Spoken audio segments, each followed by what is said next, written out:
Oui, bien sûr, c'est un fait, je n'ai pas vu sur mer. Le toit de mes voisins s'étend à l'infini.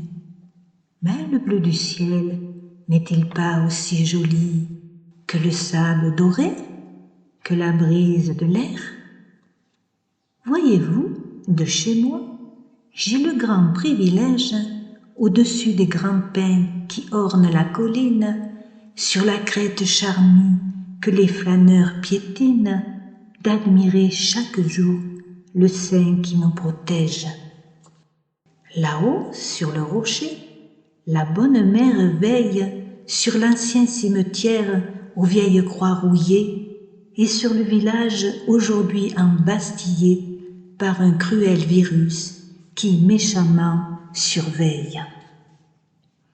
J'ai l'avantage aussi de pouvoir discuter avec ce pauvre comte au château délabré par d'ignobles voleurs de cheminées marbrées, de pierres bien taillées, de statues déhantées.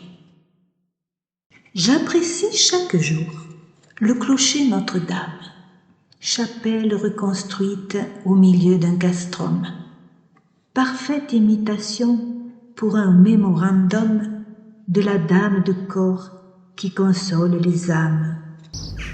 En hiver, les corbeaux, généreux et ravis, viennent offrir à mes yeux, bien avant l'hirondelle, dans l'azur provençal, comme une ritournelle, un ballet bien rodé, un concerto gratuit. Mais l'hiver se termine, et bientôt la nature enchantera nos cœurs de douces mélodies, de parfums enivrants, d'étranges rhapsodies qui noieront dans l'oubli la triste conjoncture.